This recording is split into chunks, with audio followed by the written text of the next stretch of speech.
বাড়ি থেকে এসে দেখছেন আপনার স্ত্রী আর একজন প্রতিবেশী কোনো নারীর সাথে ঝগড়া করছে, ঝগড়া করতে করতে আপনি এসে দেখেন আপনি ওই স্ত্রীর সাথে সাইডে লেগে গেলেন। দুই স্বামী স্ত্রী অপরের সাথে ঝগড়া করতে করতে যখন আপনার আর শক্তি নেই, তখন বলছে খালেদা এখন থামো থামো, ধৈর্য ধরো। বুঝেননি মনে হয়? মানে এর নাম ধৈর্য নয়। ধৈর্য মানে প্রথমে একজন আপনাকে গালি দিচ্ছে, তাকে আপনি গালি দিবেন না। ইদফা বিল্লাতি হিয়া আহসান, মন্দকে ভালো দ্বারা প্রতিহত করেন। আপনাকে কেউ যদি গালি দেয় তখন বলবেন থাক আমারই ভুল হয়েছে, ক্ষমা করে দেন, আল্লাহ আপনাকে ক্ষমা করুন। বাস, কথা মনে বুঝাতে পারলাম না।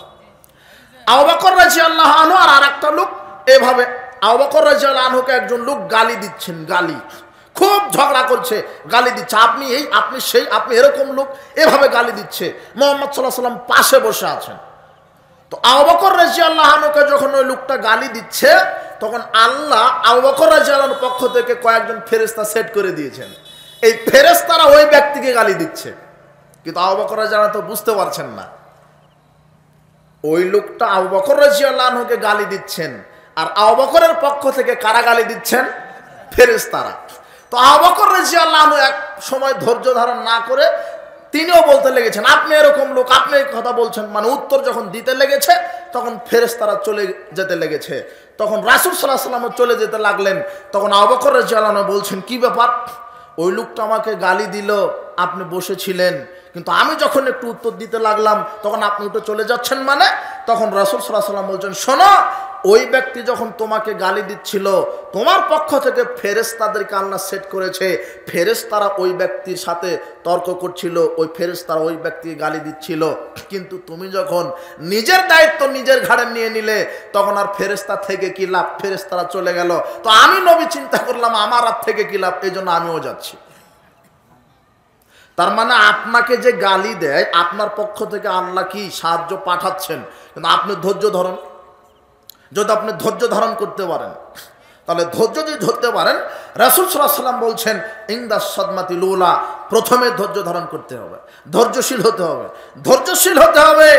কোনো কারণেই তাড়াহুড়া করা যাবে না, আল্লাহর উপরে ভরসা করা লাগবে। রাসূল সাল্লাল্লাহু আলাইহি ওয়াসাল্লাম বলছেন যদি ধৈর্য ধারণ করতে পারো বিপদের সব ক্ষেত্রে, আল্লাহ বলছেন লাম আরদালাকা সাওয়াবান, আমি তোমাদেরকে নেকি দিয়ে সন্তুষ্ট হব না। আল্লাহ বলছেন আদমের সন্তান, আমি তোমাকে নেকি দিয়ে সন্তুষ্ট হব না, দুনাল জান্নাহ, যেই পুরস্কার দিয়ে আমি সন্তুষ্ট হব সেটা হচ্ছে সরাসরি নগদ জান্নাত। ধৈর্যের প্রতিদান কি? জান্নাত। তার মানে এগুলো অনেক আমল আপনি করছেন, হজ করেন, যাকাত দেন, তাসবিহ তাহলিল, কোরআন মাজিদ, দান খারাত, কত আমল আপনি করছেন, এই যে আমলের চলে। এখন আপনাকে বলতে চাচ্ছি সালাত আদায় করেন, 5 ওয়াক্ত সালাত আদায় করেন। তবে এখানে আরেকটি বাক্য রাসূল সাল্লাল্লাহু আলাইহি ওয়াসাল্লামের হাদিস থেকে আমি বাড়িয়ে দিলাম, যে অন্য কোনো আমলে আল্লাহ ওয়াদা করেননি, অন্য কোনো আমলে আল্লাহ ওয়াদা করেননি জান্নাত দেওয়ার। তবে একমাত্র আমল যেটা 5 ওয়াক্ত সালাত আল্লাহ ওয়াদা করেছেন। আল্লাহ সুবহানাহু ওয়া তাআলা হাদিসে কুদসিতে বলছেন ইন্নী ফারাস্তু আলা উম্মতি 5 সালাওয়াত, মুহাম্মদ আমি আপনার উম্মতের উপরে 5 ওয়াক্ত সালাত ফরজ করেছি। মুহাম্মদ সাল্লাল্লাহু আলাইহি সাল্লামের উম্মতের উপরে কয় ওয়াক্ত সালাত ফরজ? 5। আল্লাহ সুবহানাহু ওয়া তাআলা বলছেন ওয়াহিদুতু ইনদি আহাদান, আর আমি আল্লাহ নিজের কাছে একটা ওয়াদা রেখেছি, আন্নাহু মান জায় হাফিজ আলাইহিন্না লিওয়াক্তিহিন্না আদখালতুহুল জান্নাহ, যে কোনো মুসলিম নারী পুরুষ যদি 5 ওয়াক্ত সালাত আউয়াল ওয়াক্ত আদায় করে, আমি আল্লাহ তাকে জান্নাতে প্রবেশ করাবো। তার মানে সালাত আদায় করেন, হজ করেন, যাকাত দেন, তাসবিহ তাহলিল করেন। শুনেন, আপনি এই ইসলামী জালসাতে এসেছেন, আপনি দুনিয়াবি স্বার্থে আসেননি, অবশ্যই আপনি নেকির স্বার্থে এসেছেন, পরকালের স্বার্থে এসেছেন। আপনাকে বলা হয়নি আজকের ইসলামী জালসাতে আসলে আপনাকে 1000 করে টাকা দেওয়া হবে, বলেছে কি? অথবা পেট পুরে খাবার দেওয়া হবে, কথা বলেছে কি? আপনি নেকির আশায় এসেছেন, যেখানে গেলে আল্লাহ সন্তুষ্ট হবে, আখিরাতের স্বার্থে, জান্নাতের স্বার্থে, আল্লাহর স্বার্থে, নেকির স্বার্থে এসেছেন। আপনি এসেছেন নেকির স্বার্থে। রাসূল সাল্লাল্লাহু আলাইহি ওয়াসাল্লাম বলেছেন মান তুকুব্বিলাত লাহু হাসানা দাখালাল জান্নাহ, বিচার মাঠে আল্লাহ যার এক নেকি কবুল করবেন, কত নেকি? 1 নেকি। বিচার মাঠে আল্লাহ যার 1 নেকি কবুল করবেন, দাখালাল জান্নাহ, আল্লাহ তাকে জান্নাত দিবেন। 1 নেকি কবুল হলে জান্নাত হয়। তার মানে আপনি এখানে এসেছেন নেকি পাবেন, এ কথা ঠিক, আপনি এত ফজিলতপূর্ণ আমল করলেন, আপনার আমল কবুল হলে জান্নাত হবে, কথা ঠিক। রাসূল সাল্লাল্লাহু আলাইহি ওয়াসাল্লাম বলছেন, মান ক্বালা সুবহানাল্লাহি ওয়া বিহামদিহি তামলানা মা বাইনাস সামাওয়াতি ওয়াল আরদ, কেউ যদি সুবহানাল্লাহ বলে, সুবহানাল্লাহি ওয়া বিহামদিহি, তাহলে আকাশ জমিন সবই ফাঁকা জায়গা আল্লাহ নেকিতে পরিপূর্ণ করে দেন। আকাশ জমিন নেকিতে পরিপূর্ণ করে দেন। বলছিলাম যে আমল করেও বিচার মাঠে মানুষ কি হবে মনে নাই, মনে হয় হতাশ হবে, নিরাশ হবে, ক্লান্ত হবে। আর আপনার এই আমল নামাগুলি বিচার মাঠে আল্লাহর সামনে ফেরেশতারা কি করবেন, পেশ করবেন। এই যে এত আমল আপনি করলেন, এই আমল নামা আল্লাহ দেখবেন, দেখে আপনার এই সালাত সিয়াম হজ যাকাত তাসবিহ তাহলিল যা করছেন সব আপনার এভাবে ধূলিকণায় উড়িয়ে দিবেন, কবুল করবেন না। কারণ কি?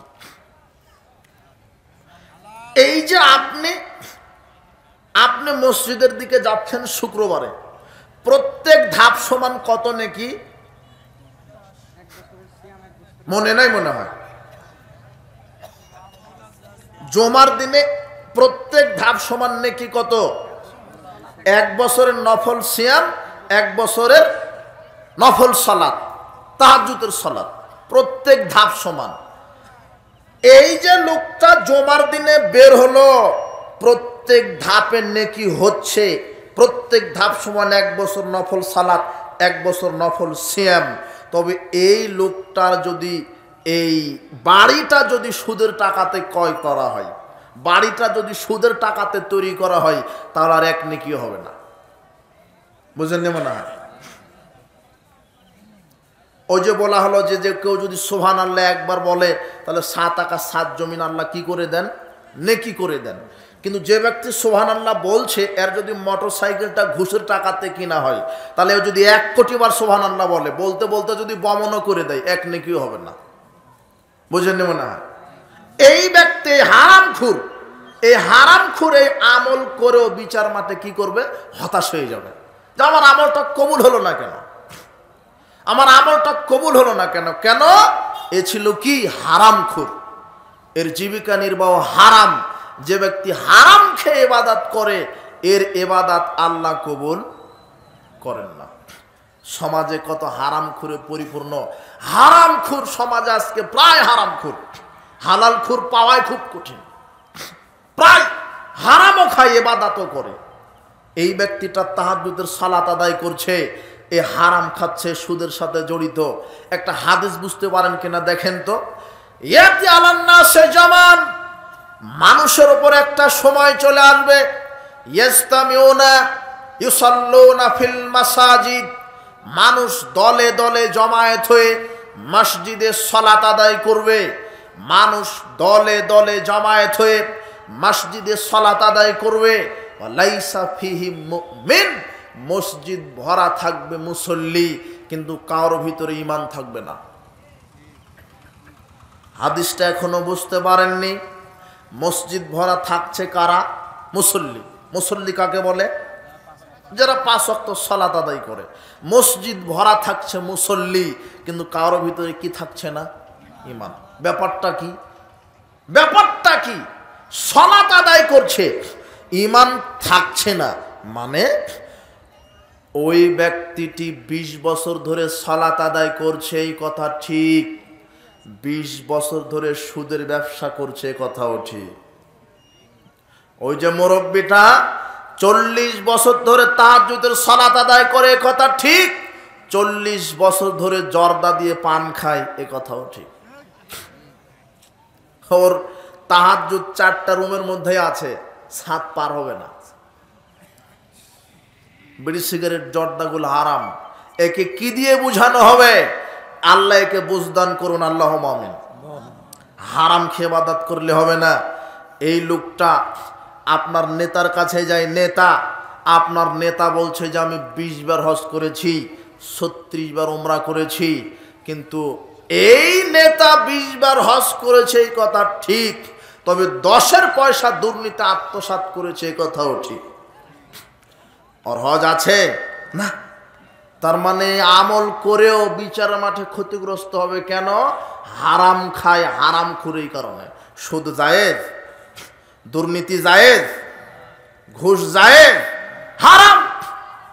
যারা সুদখোর, ঘুষখোর, হারামখোর, মদখোর, এদের আমল আল্লাহর দরবারে কবুল হবে না। কত যে দুর্নীতিবাজ দুর্নীতি করে করে এদেশের অর্থ সম্পদকে অন্য দেশে পাচার করছে, আর হজ যাকাত তাহাজ্জুদ আদায় করছে, এদের আমল কবুল হবে না। দুর্নীতি হারাম। 1 টাকা দুর্নীতি করা যা, 1 কোটি টাকা দুর্নীতি করা তার সমান। 1 কোটি টাকা দুর্নীতি করলে জাহান্নাম হবে। 1 টাকা যদি 10-এর পয়সা দুর্নীতি করে তাও জাহান্নাম হবে। এখন বলেন তো এই নেতা নেত্রীর অবস্থা বিচারের মাঠে কি হবে? সুদখোরের অবস্থা কি হবে? ঘুষখোরের অবস্থা কি হবে? হারামখোরের অবস্থা কি হবে? সমাজটা হারামে পরিপূর্ণ। শুধু হারাম যেটা, যদি আমি কথা বলতে যাই, প্রায় সমাজে হারামখোর। আপনি বলছেন যে ব্যাংক থেকে যে ব্যক্তি লোন নেয় এ শুধু হারামখোর। ব্যাংক থেকে যে লোনের ব্যবসা, আপনার এই ভ্যান চালকটা ভ্যান কিনেছে ব্যাংক থেকে লোন নিয়ে। কি নিয়ে? লোন। এই যে অটো কিনে ভাড়া মারছে, এই অটোটা কিনেছে কোথায় থেকে? লোন নিয়ে, ব্যাংক থেকে। ওর অটো হারাম, ওর ভাড়া হারাম, ওর জীবিকা নির্বাহ হারাম, ওর সালাত সিয়াম কবুল হবে? অসম্ভব ব্যাপার। এখন আপনি বলছেন যে ব্যাংক থেকে লোন নিয়েছে তাই ও সুদখোর। এই সমাজে আরো কত সুদখোর আছে জানেন? ডিজিটাল সুদখোর আছে। এই দেশে কি জমি বন্ধকের ব্যবসা আছে নাকি? হ্যাঁ, জমি বন্ধক বুঝেন না? আমাদের রাজশাহীতে বলে হ্যাঁ কট। ওই যে মুক্তাদির বলে দিল কট মানে এগ্রিমেন্ট। মানে এরকম নাকি? দেখেন তো আমাদের রাজশাহীর সাথে মিলে কিনা। মানে আপনার 1 বিঘা জমি আমি 2.5 লক্ষ টাকা 3 লক্ষ টাকা দিয়ে নিলাম, 1 বিঘা জমি। তো যতদিন আপনি আমার টাকাটা ফেরত না দিবেন ততদিন আমি আপনার জমি চাষ করে খাবো। বুঝেননি মনে হয়? এরকম নাকি? এটা টাটকা কাঁচা সুদের ব্যবসা।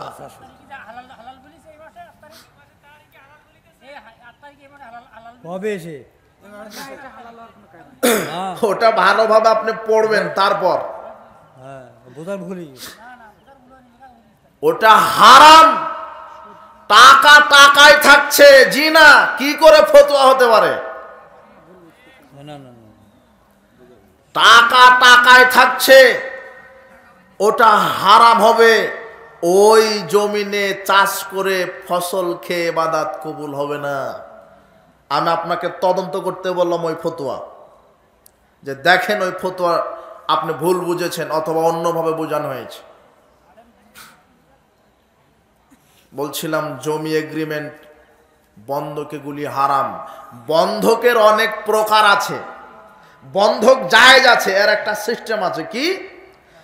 আপনাকে আমি 3 লক্ষ টাকা দিলাম, 1 বিঘা জমি আমি নিলাম, কিন্তু ওই 1 বিঘা জমি আমি ব্যবহার করতে পারবো না। ওই 3 লক্ষ টাকার সিকিউরিটি হিসেবে 1 বিঘা জমি আমার কাছে থাকবে। বুঝেননি মনে হয়? হতে পারে এইভাবে কথা বলেছেন নাকি, এইভাবে আছে নাকি? আপনার 1 বিঘা জমি আমার কাছে থাকবে, বিনিময়ে 3 লক্ষ টাকা আপনাকে দিয়েছে এই কারণে, কিন্তু আমি কি করতে পারবো না? ওই জমিটা ব্যবহার করতে পারবো না। ওটা সিকিউরিটি। মানে আপনি যদি আমাকে 3 লক্ষ টাকা না দেন, ফাঁকি দেন, এই কারণে 1 বিঘা জমি ওটা খাতা কলমে লেখা থাকবে, সাক্ষী থাকবে। যখন আপনি 3 লক্ষ টাকা দিবেন তখন 1 বিঘা জমি আপনি নিতে পারবেন, কিন্তু আমি ওই জমিটা ব্যবহার করতে পারবো না। আর যদিও চাষ করি, তাহলে চাষ করতে যতটুকুন খরচ হয়েছে অতটুকুন শুধু নিতে পারবো, বাদ বাকি আপনাকে দিয়ে দিতে হবে।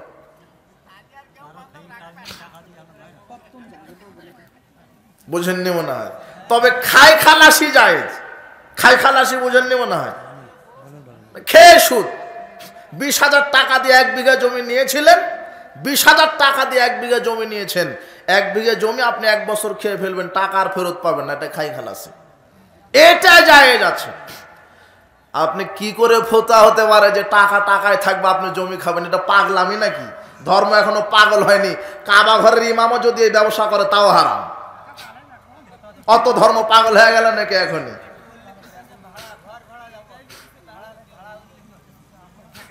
ঘর ভাড়ার সিকিউরিটি তাও ওটাতে নিয়ে ইখতিলাফ আছে, ওদিকে যাব না। আমি যেটা বলে গেলাম এটাই ঠিক থাকতে হবে। বলছিলাম যে বন্ধক হারাম, আপনার যেই পদ্ধতি, এই পদ্ধতিতে বন্ধক হারাম। ওই 2 লক্ষ টাকা দিয়ে যে বন্ধকের জমি নিয়েছেন, ওই জমিনে ফসল চাষ করে খেয়ে তাহাজ্জুদে দাঁড়িয়েছেন, তাহাজ্জুদ ঘরের মধ্যে আছে, আকাশে পার হবে না। দেখেন, এও ডিজিটাল সুদখোর, এ কাঁচা সুদখোর, এটাও সুদ। আর আপনি ওই নেতাকে বলছেন দুর্নীতিবাজ, ও তো দুর্নীতিবাজ। নেতা যে 10-এর পয়সা মেরে খেলো, এ দুর্নীতিবাজ, একাই দুর্নীতিবাজ নয়। বাপ মারা গেছে, যেই ভাইটা তার বোনকে জমি বাহির করে দেয়নি, বোনের যতটুকুন জমি ও চাষ করছে অতটুকুন সাত দুর্নীতির জমি ওটা। এবার বুঝতে পারলেন না মনে হয়? এই ভাইটাও দুর্নীতিবাজ, বোনের জমি চাষ করছে। শরীয়ত কি এরকম নাকি যে বাপ মারা যাওয়ার পরে ভাই আগে 20 বছর বাপের জমি খাবে, 20 বছর পরে বোনকে বাহির করে দিবে? এরকম না, একসাথেই ভাগ হবে? বোঝেননি মনে হয়?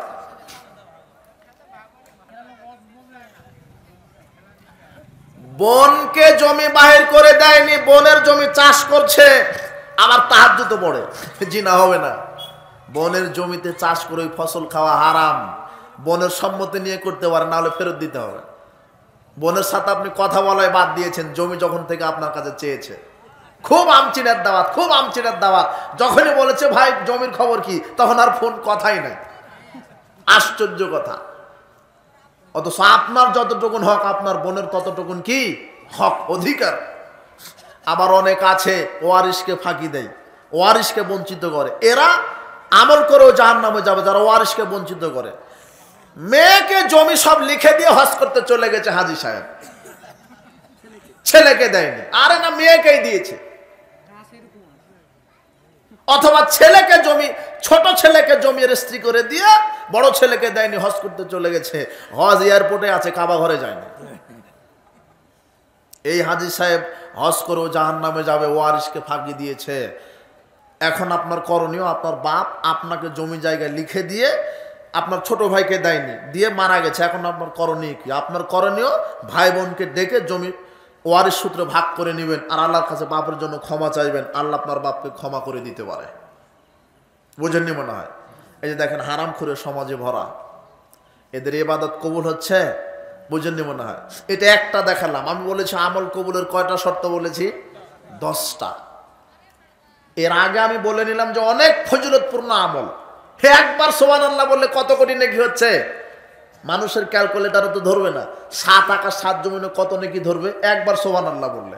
একটু আগে রাসূল সাল্লাল্লাহু আলাইহি ওয়াসাল্লাম বলছেন যে জান্নাতে যেতে কয় নেকি লাগে? একটা। আর সুবহানাল্লাহ বললে 7 আকাশ 7 জমিন, 7 আকাশ 7 জমিনে তো 10 কোটি নেকি ধরবেই, তাই না? হ্যাঁ, 100 কোটি অগণিত। ঠিক, অগণিত। মানে মানুষের ক্যালকুলেটর এটা ক্যালকুলাস করতে পারবে না। হাজারো সহস্র কোটি নেকি ধরবে, জান্নাতে যেতে লাগলে 1 নেকি। তার মানে জান্নাতে যেতে একটা সুবহানাল্লাহ বলারও নেকি লাগছে না। কিন্তু তারপরও মানুষ কোথায় যাবে? জাহান্নামে যাবে। এই যে নগদ এই লোকটা সুবহানাল্লাহ বলল, নেকি হলো। অপরজন যদি সুবহানাল্লাহ 1 কোটি বারও বলে, তার যদি জীবিকা নির্বাহ হারাম হয়, রাসূল সাল্লাল্লাহু আলাইহি ওয়াসাল্লাম আফসোস করে বলছেন, অমাতামু হারামুন, তার খাদ্য হারাম। অমাশরাবু হারামুন, তার পানীয় হারাম। অমালমাসু হারামুন, তার লেবাস পোশাক হারাম। গুযিয়া বিল হারাম, তার গাড়ি বাড়ি হারাম। হান্নাস্তাজাবু লিজালিক, তার সালাত সিয়াম দোয়া আল্লাহ কি করে কবুল করবেন? তার মানে আপনার ইবাদত কবুলের 1 নম্বর পূর্ব শর্ত কি? হালাল রিজিক। নবী রাসূলকে আল্লাহ বলছেন, ইয়া আইয়ুহার রাসূল কুলু মিনাত তাইয়্যিবাত ওয়া আমালু সলিহা। হে রাসূলগণ, আগে হালাল খাদ্য খাও, তারপরে আমলে সলেহ করো। তাহলে আমলে সলেহ টিকবে, না হলে আমলে সলেহ টিকবে না। তাহলে হালাল খেতে হবে যে কোনো মূল্যে। ভিক্ষা করে খাবেন, অটোরিকশা চালিয়ে খাবেন, মানুষের বাড়িতে কাজ করে খাবেন, তারপরও দেখতে হবে যে হারাম যেন খাদ্য আমি না খাই। এটা 1। 2 নম্বর কি বললাম? আর 25 মিনিট কথা বলবো, বিরক্ত হয়ে গেছেন আপনারা? আমি তো যাক 12টায় শেষ করে দেবো ইনশাল্লাহ। 2 নম্বর কি? শরীর পাক, কাপড় পাক, স্থান পাক। শরীর পাক হতে হবে। শরীর আমাদের না পাক হয়, এটা কি জানেন? শরীর আমাদের কি হয়? নাপাক হয়। কি কারণে? স্বপ্ন দোষ হলে কি হয়? নাপাক হয়। হায়েজ নেফাস হলে কি হয়? নাপাক হয়। তাহলে আমাদেরকে গোসল করতে হবে। ফরজ গোসল। গোসল দুই ধরনের, ফরজ, মুস্তাহাব। যেটা আবশ্যকীয় করতেই হবে ফরজ গোসল, না করলে হবে না। স্ত্রী মিলন করলে গোসল ফরজ হয়, স্বপ্ন দোষ হলে গোসল ফরজ হয়। তা আপনি যদি ফরজ হয়ে গেছে, এখন ফরজ গোসল করতে হবে। ফরজ গোসলের পদ্ধতি কি? গোসলখানাতে গিয়েই প্রথমে 2 হাত কবজি পর্যন্ত ধৌত করবেন, এরপরে লজ্জাস্থান ভালোভাবে পরিষ্কার করবেন, তারপরে সলাতের অজুর মতো অজু করবেন, তারপরে মাথায় পানি দিয়ে চুলির গোড়াতে পানি পৌঁছে দিবেন, তারপরে সারা শরীর ধৌত করবেন। এটা ফরজ গোসলের নিয়ম। এভাবে গোসল করবেন। অপবিত্র অবস্থায় সালাত আদায় করলে সালাত হবে না। তবে ব্যতিক্রম আছে। যদি আপনার শরীরে প্রচণ্ড জ্বর হয়, অসুস্থ হন, স্ত্রী মিলন করার পরেও তায়াম্মুম করে সালাত আদায় করতে পারেন। তায়াম্মুম কিভাবে করবেন? নিয়াত, এরপরে বিসমিল্লাহ, তারপরে 2 হাত পবিত্র মাটির উপরে একবার মারবেন, সামান্য ফুৎকার দিবেন, এরপরে 2 হাত দিয়ে মুখমণ্ডল মাসা করবেন, তারপর বাম হাত দিয়ে ডান হাতের কবজি, ডান হাত দিয়ে বাম হাতের কবজি পর্যন্ত মাসা করবেন। এটা হয়ে গেল তায়াম্মুম। তায়াম্মুম করার অনেক কারণ। পানি না পাওয়া গেলে, পানি আছে পবিত্র পানি নেই, পানি আছে অনেক দূরে, গিয়ে অজু করে আস্তে আস্তে সালাত কাজা হবে, অথবা শরীরে প্রচণ্ড জ্বর, পানি স্পর্শ করলে মৃত্যুর সম্ভাবনা, ঝুঁকি আছে, এরকম কারণ আপনাকে তায়াম্মুম করতে হবে।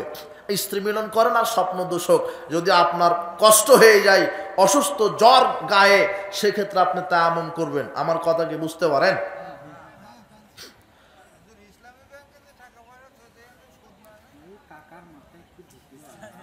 আর আপনি নিরুপায় হয়ে ব্যাংকে টাকা রাখেন, কিন্তু আপনি অতিরিক্ত কিছু নিতে পারবেন না। ব্যাংক, বাংলাদেশে কোনো ব্যাংক সুদমুক্ত আছে এটা আমার জানা নাই। ইসলামী ব্যাংক হোক, নাম দিয়েছে ইসলামী, কয়েকদিন পর দেখবেন যে ইসলামী বিড়ি ফ্যাক্টরি চালু করে নাকি,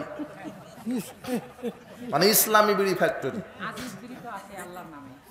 আজিজ বিড়ি নাকি আছে, আমার ওরকম জানা নাই। আজিজ বিড়ি একটা আল্লাহর নাম, মহাপরাক্রমশালী। আজিজ মানে কি? মহাপরাক্রমশালী। তার মানে মহাপরাক্রমশালী ক্ষমতাধর বিড়ি, মানে বিড়ি বাবা আছে তো বাংলাদেশে, জানেন? বিড়ি বাবা আছে, ল্যাংটা বাবা আছে, পীর। এই শিরক নিয়ে আজকে আলোচনা, তবে সময় এটা বিশাল আলোচনা, মানে 10 ঘন্টা লাগবে 10টা বিষয় বোঝাতে, তাও হবে না। তো আপনাকে সংক্ষেপে বোঝাচ্ছি। তার হচ্ছে শরীর পাক, কাপড় পাক। কাপড় আমাদের নাপাক হয় পেশাব পায়খানা লাগলে, বিকল্প আছে এগুলির, কোনো পোশাকই নাই। ওই মানে পেশাব পায়খানা লাগা পোশাক ছাড়া কোনো পোশাকই নাই, তাহলে সেক্ষেত্রে ওই পোশাকে সালাত আদায় করেন। আর যদি পোশাক থাকে তাহলে আপনার পরিষ্কার পোশাক পরতে হবে। এবারে জায়গা পাক, জায়গা পবিত্র হতে হবে। জায়গা কি হতে হবে? পবিত্র। যেই জায়গাতে সালাত আদায় করবেন ওই জায়গা কি হতে হবে? বাংলাদেশের অনেক মসজিদও আছে নাপাক, এটা জানেন? আপনি বলছেন মসজিদ আবার নাপাক হয় নাকি? এটা মনে করছেন না এখন?